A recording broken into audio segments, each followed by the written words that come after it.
Good evening and welcome to ILTV Weekly. I'm Steve Leibowitz and I am pleased to be joined for the second week in a row by panelists, former Deputy Foreign Minister Netanyahus and former Knesset member Anat Wilf. This evening we'll focus on two issues: the government handling of the fires and the brewing submarine scandal. First, we will look at each issue separately, and then we'll check out whether these two issues that seem totally different actually intersect. We were all appalled and shocked by the spate of fires that erupted in Israel, causing massive and heartbreaking property damage and the loss of forests that will take decades to repair. Those fires began in different locations over a period of several days. The strong winds and very dry ground created conditions whereby fires spread very, very quickly. Some of the first fires were caused by accidents. For example, workers making coffee in a forest near Nataf. But it seemed to officials and to much of the public that most of the fires must have been caused intentionally, and that means terrorism. Let's hear statements from Haifa residents provided by the Times of Israel, comments from a Palestinian and an Israeli firefighter who stood shoulder to shoulder fighting the blaze, and finally we hear from Prime Minister Netanyahu. It has no, influence whether it's a terror attack or caused by nature. The minute after you stop all the evacuations and you have time to stop for a second, drink coffee and start to realize what happened, then you're flooded with anger and you're upset. And if you talk about the future, Haifa is a strong city. We have a very strong relationship with all the communities, and I believe it will stay strong. Is it possible that someone from Haifa was responsible? I am not in a place to say if it's possible or not. It's actually it's not that important from my point of view if it was or not. What is problematic about it is to take these allegations and start using them without any evidence in any way. It's not the important question. The important question is how the government and how the leadership of the government dealt with a theoretical question of that it's possible and change it into a fact. I heard in the news that there is fire in my neighborhood, Rumema, and I took the car from work and came here to try to save some things and to prepare the house in case fire will get inside the house. And then I saw that it's coming, and there are workers here because we are under construction of the building, renovating the building, and I saw the fire coming, and I told the workers here, go away because the fire is coming, and they consist to stay here and to help me. And I really appreciate the help of the Palestinian workers that worked here on Thursday and helped us to defend this house, this building. The fire, the physical fire, we dealt with it. Now we need to deal with the fire of hate, which some politicians are trying to grow here. We came here to Haifa to help for the fire which is happened here. We are about 20 firefighters. Came from West Bank, north of West Bank, from Jenin, Kalkilia to Bas and Tulkarem. We came here and we work with the firefighters, Israeli firefighters together to stop the fire. Firefighters is their aim is to stop fire. No need to look of religion or anything else. The human being is the same for the firefighters all over the world. So when the human beings needs to be helped, we can help him whatever he can. We truly appreciate the assist that our Palestinian brothers came to aid us, since it's a very good way to show to all the world how firefighters all over the world share the same values of taking care of people, of saving life, and we are truly and deeply appreciating it. יש פה יסודות של טרור, זה אין ספק בכלל. גורמים שעוינים מאוד למדינת ישראל. אני לא יכול להגיד לך כרגע אם זה מאורגן, אבל אנחנו רואים חוליות, ואינני יודע אם יש ביניהם קשר, ולא חייב להיות ביניהם קשר, זה יכול להיות טרור סכינים וטרור מציתים. אין ספק שהדבר הזה קיים. Anat, I'll start with you. Israeli security officials say that the weather conditions were a prime cause of the initial wave of fires. Arsonists maybe became a factor from Wednesday and then into the weekend. But is it possible that the comments from Prime Minister Netanyahu actually fanned the flames? We can't know for sure which part of it plays into it, but I think in many ways it was quite irresponsible, regardless. Why make accusations? I mean, I know why politically, but there's something deeply irresponsible about making accusations for which there was absolutely no proof, certainly at the time that he was making them. And I think there was a need to somehow deflect attention, to give people someone to blame. But ultimately, this is about weather. This is about people making mistakes. And letting people think that everything is about terrorism, about the other, about the Arabs, it's both irresponsible and, quite frankly, wrong. Danny, you were in the foreign ministry. I mean, couldn't this have been an opportunity to talk about cooperation with our Palestinian neighbors and cooperation that we received from Egypt and from all over the world, and about how it's a human tragedy? Why go into the politics of it? Well, I'm not sure this was really politics. We just heard Prime Minister Netanyahu. I think he was rather measured, in fact, and certainly the initial fire, the blazing came from probably either some accidents. Certainly was aided very much by the weather, but almost 1,800 separate fires. It's inconceivable that it's all out of natural causes. And the fact that a few dozens persons were arrested and investigated is also very telling. If you add to that I would say the most vicious incitement in the social media by Israeli Arabs, by Palestinians, by Arabs at large, all this together, I think, gives the Prime Minister full justification to say what he did. There are certainly haters out there that use the social media whenever they have an opportunity, and we're actually celebrating the fires because they were causing so much damage to Israel. But isn't it also fair to say at this point that this was not organized terror? Yes, there were some criminal arsonists who were certainly trying to hurt the state of Israel, but it didn't go beyond that, did it? The only fact we do know for sure is, yes, there was incitement, there was celebration on social media under Israel burning, and that is, of course, despicable and telling. But in terms of this being organized terrorism, it seems that at the moment there is no proof at all. There seems that when it comes to the West Bank, in the West Bank, there was some taking advantage of it to instigate fires.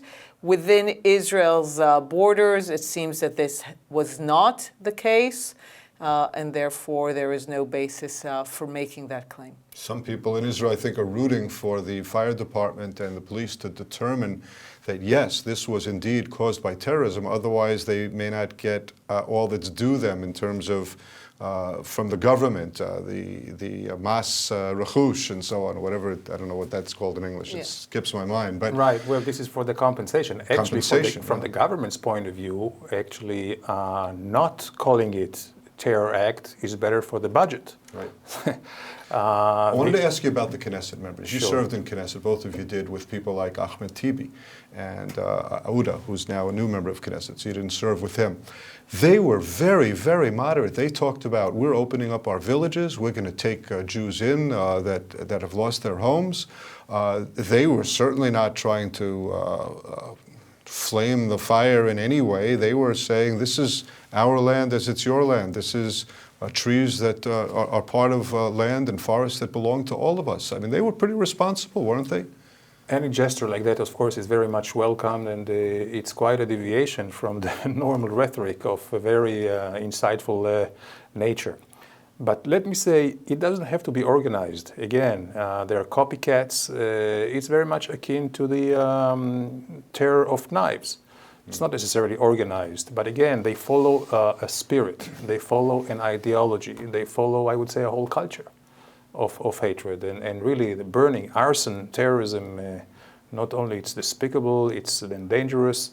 I think it shows really a lack of respect for anything, not just human lives, for the land, and for cooperation, and for the coexistence between Arabs and Jews. And this is what's so much disconcerting. One thing that really bothered me as I was hearing all of the reporting were comments that people made relating back to the Carmel fires. Mm-hmm. And that one of the main lessons we learned from the Carmel fires is that you have to build zones around the cities that are without forest so that a major fire like this cannot enter into a place like Haifa, into the major cities. And the motion was passed. They started the process of creating those zones, at least in terms of the paperwork that had to be done, and they were never built. Wasn't this a failure of the government all these years? Yes, we bought some firefighting planes, but where are these areas that would have protected the cities? And that's related directly to the issue of terrorism. Israel does not have, happily, much experience with natural disasters. It's not in our DNA. We're not built to deal with natural disasters. We're built to deal with terrorism. It's in our DNA. So you could see politicians move directly to the comfort zone. Because when you talk about natural disasters, suddenly it becomes clear that the government might not have done its job, might not have properly prepared. The attention would have been on those areas. Exactly, that would have been this issue. As soon as you make it about terrorism, it's about the other, someone else is responsible. This is the comfort zone. This is where politicians kind of could emerge as heroes fighting the battle. But this was really much more about natural disaster than it was about terrorism, and that's not very comfortable for most politicians. The comments we heard before from the residents of Haifa, I found that there was some real love being expressed between the residents of Haifa for the other, respect for the other. The pain of one person is their pain. The incitement, I hope, didn't upset that atmosphere too much. Will the people of Haifa be able to just move past this and move towards the rebuilding that needs to be done now? Well, I believe, Steve, that most of the Arab Israelis feel and benefit from the coexistence, from the cooperation, certainly when they live next to each other. You know, it's whether it's mixed communities, by all means, and we know of personal friendships. The terror, which I'm sure it may be a very, very small group, maybe more than a small group, they hurt the Arabs who are law-abiding just as they do hurt all other Israelis. So do you think that the Arab population, obviously you can't lump them into one group, that the majority of the Arab population were pained by the fires that broke out rather than celebrating the fires? It's not an issue of belief. I mean, we can look at the evidence. Within the state of Israel, yes, that is clearly the case. More broadly in the Arab world, that's clearly not the case. In that sense, there's a separation. And I do think that Maybe the social media sort of misleads in a way, and that we were all focusing on the hatred that we were seeing in the social media. Maybe there wasn't the same kind of support or expressions of sharing our pain in the social media. Social media is the Arab world at large. That's important. That was expressed there. That's true, and that should be known because that says something about the hatred that exists toward Israel. But within the state of Israel, things were and are very different, and we should be aware of that. And we should, in general, be aware that Haifa is, I always call Haifa the most sane place in Israel. It's the place really that you see this kind of middle class coexistence, all religions, all nationalities. It doesn't have the extremities of either Jerusalem or Tel Aviv. So sometimes I think when you look towards a vision of coexistence, Haifa is it. All right, well, you're both currently not members of the coalition. and not members of the opposition, you can speak freely. Now, we brought over this super tanker. We did a lot of things. Clearly, we were more prepared for this fire than we were for the last fire. How did the government do in dealing with the fire itself? Well, I think we have to make a distinction between the firefighters themselves and all the law enforcement and the rescue and search and rescue teams. I think they have done a fantastic job with great courage, great dedication, risking their own lives. When it comes to the bigger picture, certainly not all lessons were learned from the Carmel fire, or even if they were learned on paper, they were not implemented. And first and foremost, of course, is the separation, or between dry plantations and the buildings. I would say also about the planes, the super tankers and all that. I'm not sure how effective they are. Maybe the funds. I heard the firefighters didn't even want to use that. Exactly. Right, we have to move on to our other issue. Yes. Sorry about that. Moving on to the sale to Israel of German submarines. After the issue of the alleged involvement of Prime Minister Netanyahu's private attorney, David Shimron, in brokering the deal, when that story first came out in the media, Attorney General Avichai Mandelblit indicated that there was nothing to investigate. But after several days of media headlines, Mandelblit changed his view, and an investigation is now underway. Here is a comment on the matter from the Prime Minister and from the Movement for Quality Government. ביטחון ישראל מחייב רכש צוללות וחידוש צי הצוללות. אלה מערכות נשק אסטרטגיות שמבטיחות את עתידה, ואני אומר לכם את עצם קיומה של מדינת ישראל לעשרות השנים הבאות. חיזוק העוצמה הביטחונית של מדינת ישראל הוא השיקול היחיד שהנחה אותי ברכש הצוללות. זהו השיקול היחיד שמנחה אותי תמיד ואין בלתו. In terms of the spirit and the appearance of conflict of interest, there's definitely a case to say that the attorney, at the very least, was put himself in a conflict position. Whether or not the Prime Minister knew, that's an important question, but I think it raises a number of questions that are serious enough to warrant further investigation. Danny, first of all, a lot of things can be said about Prime Minister Netanyahu, positive and negative. The man is not personally corrupt, is he?